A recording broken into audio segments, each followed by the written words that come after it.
வணக்கம் மகளே. இந்த வீடியோல தலைவி விஜய் அர்ச்சனா மேம் அவர்கள் பண்ண சிறப்பான சம்பவம். அந்த ஒரு படம் பல பதில்களை சொல்லியிருக்கு. நேத்து நைட்டு அர்ச்சனா மேம் அவர்கள் அந்த போஸ்டர் அப்லோட் பண்ணாங்க. அதுக்கப்புறம் அதை பற்றி நம்ம வீடியோவை போட்டிருந்தோம்.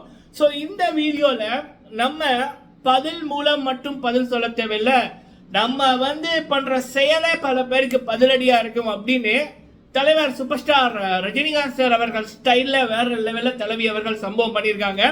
அதை பற்றி தான் இந்த வீடியோல பார்க்க போறோம். சரிங்களா? ஃபுல்லா பாருங்க, லைக் பண்ணுங்க. ஃபர்ஸ்ட் டைம் வந்திருக்கீங்க அப்படின்னா மறக்காம சப்ஸ்கிரைப் பண்ணுங்க. உங்களுடைய கருத்துக்களை தவறாம சொல்லுங்க. சரிங்களா? பிக் பாஸ் தமிழ்ல சீசன் 7க்கு முதல் அதிகபட்ச ஓட் எடுத்து வெற்றி பெற்ற நபர் அப்படின்ற பேரை ஒரு சாதனையை பதித்து வைத்திருந்த நபர் மிஸ்டர் ஆர் அர்ஜுனன் அவர்கள். அவருடைய அந்த சாதனை சீசன் 5 சீசன் 6 வரைக்குமே கண்டினியூ ஆச்சு. சீசன் 7லையுமே அது முடிகிற வரைக்கும் அப்படியே கண்டினியூ ஆகி கொண்டு இருந்துச்சு. ஆனா அர்ச்சனா மேம் அவர்களுடைய என்ட்ரி அப்பவே பல மக்கள் அர்ச்சனா அவர்களை பார்த்து சொன்னது என்ன அப்படின்னா, அவங்களுடைய நடத்தை, அவங்களுடைய செயல், அவங்க பேசுற விதம், ரெஸ்பெக்ட் அப்படின்னு அவங்க அந்த புள்ளி கேங்க ஓட விட்டாங்க பாருங்க. அந்த சம்பவம் எனக்கு தெரிஞ்சு இன்னும் எத்தனை சீசன் வந்தாலும் மக்கள் மனதில் அது அழியாது. சரிங்களா? அது அது வரலாற்று சம்பவம். பிக் பாஸ் தமிழ் வரலாற்றுல அர்ச்சனா மேம் அவர்கள் அந்த நவம்பர் 4ஆம் தேதி பிரதீபண்ணா அவர்களுக்கு நடந்த அந்த துரோகத்துக்கு அப்புறம் அந்த புள்ளி கேங் மாயா தலைமையில அந்த புள்ளி கேங் பண்ண அந்த கேவலமான சம்பவத்துக்கு அப்புறம் அந்த வீக்ல செவ்வாய்க்கிழமை, திங்கட்கிழமை, செவ்வாய்க்கிழமை, புதன்கிழமை அந்த 3 நாளும் அர்ச்சனா மேம் அவர்கள் அந்த புள்ளி கேங்க ஓட விட்டு அந்த சம்பவம் இன்னும் எத்தனை 10, 20, 30 வருஷம் ஆனாலும் மக்கள் பிக் பாஸ் ரசிகர்கள் மத்தியில் அது மறக்க முடியாது. சரிங்களா? அந்த அளவுக்கு தன்னுடைய முத்திரையை பதித்தாங்க அந்த சம்பவம் மூலம். பல மக்கள் அப்பவே பெண் ஆரி அர்ஜுனன் அப்படின்ற மாதிரி அழைத்தார்கள்.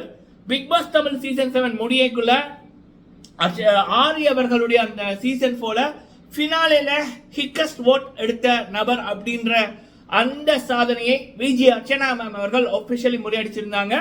இதை ஃபினாலேல அந்த ஷோவை நடத்துறவர்களே வரலாற்று சாதனை இந்த சீசன் 7ல படைக்கப்பட்டிருக்கு அப்படின்னு சொல்லியிருக்காங்க. சரிங்களா?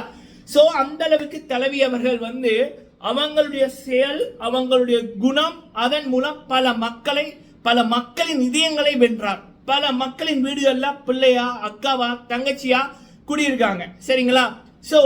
அப்படிப்பட்ட அர்ச்சனா அவர்கள் ஃபினாலைக்கு அப்புறம் இவ்வளவு கோடி பேரோட அன்புக்கு சொந்தக்காரி. அவங்களுடைய போஸ்டுக்கு முழு உலகமே வெயிட் பண்ணி கொண்டு இருந்துச்சு. சரிங்களா? இதை இப்படியே வச்சுக்கொள்ளுங்க.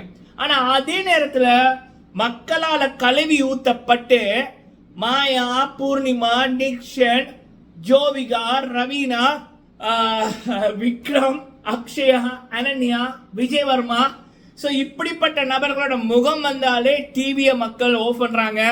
முக்கியமா இந்த மாயா, பூர்ணிமா சீன்ல வந்தாலே அம்மாமார் குழந்தைகளை தூக்கி கொண்டு ரூமுக்குள்ள கொண்டு போய் க்ளோஸ் பண்றாங்க.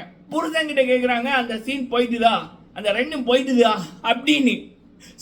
அந்த அளவுக்கு எனக்கு தெரிஞ்ச தமிழ் பிக் பாஸ்ல மாயா, பூர்ணிமாவை மக்கள் வெறுத்த அளவுக்கு எந்த மாயா, பூர்ணிமா, நிக்ஷன் இந்த 3மே ஒண்ணு கொண்டு சலைஞ்சது இல்லை.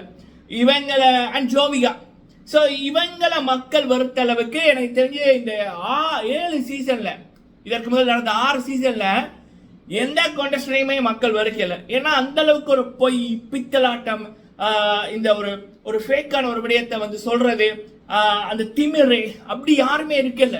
இவங்க தான் அப்படி இருந்தாங்க. இந்த ஒரு தவறான எக்ஸாம்பிள் சொசைட்டிக்கு. அதனாலேயே மக்கள் இவங்களை கண்ணாலே டிவி ஆஃப் பண்றாங்க.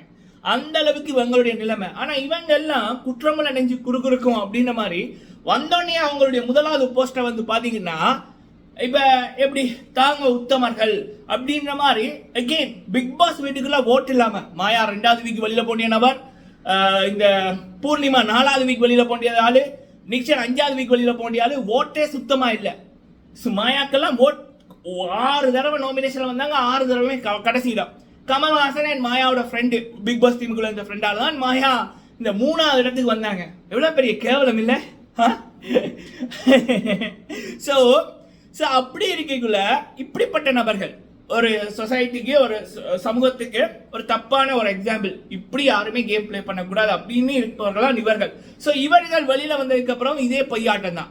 யாருமே இவங்களை மதிக்கல, யாருமே இவங்களை கொண்டாடல. இவங்களா காசை கொடுத்து ஆட்களை வர வச்சு ட்வீட்டை போடு, கமெண்ட்டை பண்ணு, லைக்கை பண்ணு, வந்து டான்ஸ் ஆடு, மேலத்தை போடு, பட்டாசை போடு, இந்த காசுன்னு இவங்களை பெயிட் பண்ணி இவங்களே வந்து தாங்களே கொண்டாடிக்கிறாங்க. இது எவ்வளோ எதிரிக்கு கூட இப்படி ஒரு நிலைமை வரக்கூடாது. மக்களே பாராட்டுறதுக்கு ஒரு 10 பேர் இல்லை, ஆனால் அந்த அப்படி ஒரு 10 பேரை வர வைக்கணும்னாலும் நம்ம உழைக்கிற காசை கொண்டு போய் கொடுக்கணும். எவ்வளோ பெரிய ஒரு கேவலம் தெரியுமா? ஸோ இப்படின்னா தான் இவங்களுக்கு வந்து ஒரு இது நினைச்சு பாருங்க. உதாரணத்துக்கு நம்ம சொல்றோம், ஸ்கூல் படிக்கக்குள்ள நம்மளுடைய நண்பர்கள் நிறைய பேர் பண்ணுவாங்க சரிங்களா, போட்டோவை போடுவாங்க ஃபேஸ்புக்கில், லைக் கூட வராது. 1 மணி தேலம் பார்ப்பானுங்க, 2 மணி தேலம் பார்ப்பானுங்க, ஒரு லைக் கூட வந்து இருக்காது. மிஞ்சி போனால் இவனுங்க ஒரு லைக் பண்ணுவாங்க, பக்கத்தில் 1-2 பேர் லைக் பண்ணுவாங்க, 3 லைக் இருக்கும் சரிங்களா. அப்போ என்ன பண்ணுவானுங்க, இவனுங்களே ஒரு 10-15 ஐடியா கிரியேட் பண்ணுவானுங்க. அப்போ அடுத்த நாள் இவன் வந்து ஃபோட்டோவை போடுவான், அதுக்கப்புறம் ஒவ்வொரு இமெயில் ஐடியிலையுமே ஃபேஸ்புக்கை லாகின் பண்ணி லைக் பண்ணி போட்டு கியூட் அப்படின்றது. அதுக்கப்புறம் இன்னொரு ஐடியில் போய் வந்து லாகின் பண்ணி போட்டு சூப்பர், அடுத்தது இன்னொரு ஐடியில் போய் வந்து ஹேண்ட்ஸம் அப்படின்றது. என்ன ஒரு பழப்பு இது இல்லை. அவங்க மேலே நினைச்சு பாருங்க, இங்க அர்ச்சனா மேம் அவர்களுக்கு, பிரதீப் அண்ணா அவர்களுக்கு மக்கள், உண்மையான மக்கள் சக்தி தூக்கி கொண்டாடுது. ஆனா இங்க மாயா, பூர்ணிமா, நிக்ஷன், ஜோவிகா இப்படியான நபர்களுக்கு இவங்க தங்களை புரிஞ்சுக்கணும், தாங்களே கமெண்ட் பண்ணிக்கணும், அவங்களுடைய உறவினர்களை வச்சு இவங்களை பாராட்டிக்கணும். அப்ப நினைச்சு பாருங்க, எதிரிக்கு கூட இந்த நிலைமை வரக்கூடாது. ஸோ இந்த பொழப்பு தான் பண்ணி கொண்டிருக்கானுங்க. ஸோ அப்ப அப்படி வந்தவனுங்க அதை கூட கமெண்ட் என்ன பண்றானுங்க, நாங்க ஒன்றும் தப்பு பண்ணலப்பா, நம்ம ஒற்றுமையா இருப்போம் அப்படின்ற மாதிரி அந்த ஒரு பித்தலாட்டம், எகெயின் பையே மக்களை ஏமாத்துற வேலைகள். பட் இங்க நிறைகுடம் தளம்பாங்க அப்படின்ற மாதிரி அர்ச்சனா மேம் அவர்கள் நேர்மையா இருந்தாங்க, தெளிவா ப்ளே பண்ணாங்க, மக்களோட அன்பை வின் பண்ணாங்க, மக்கள் சக்திக்கு சொந்தக்காரியானாங்க. ஸோ அப்போ அப்படிப்பட்ட நபர் அந்த ஷோ முடிஞ்சதுக்கு அப்புறம் ஃபர்ஸ்ட் என்ன பண்ணுவாரு, தன்னுடைய குரு தான் இவ்வளவு தூரம் வர காரணமா இருந்த ஒரு நபரை அவர்கிட்ட போய் மீட் பண்ணி, அவர்கிட்ட போய் டைட்டிலை கொடுத்து, அவர் கையால் அந்த டைட்டிலை வாங்கி, அவர் கூட பேசி, அவர் கூட அந்த போட்டோவை எடுத்து அவங்க அப்லோட் பண்ணி போட்டு, அந்த மாஸ்டருக்கு, அந்த சாருக்கு, தன்னுடைய வாத்தியாருக்கு, தன்னுடைய குருக்கு, தன்னுடைய ஆசானுக்கு அந்த மரியாதை, தன்னை கொண்டாடுகிற மக்கள் மத்தியில நான் வர காரணமாக இருந்த அர்ச்சனா அப்படின்னு ஒரு ஆள் உருவாக காரணமா இருந்த என்னுடைய குருவை அவங்க செலிப்ரேட் பண்றாங்க பாருங்க, செலிப்ரேட் பண்ண வைக்கிறாங்க பாருங்க.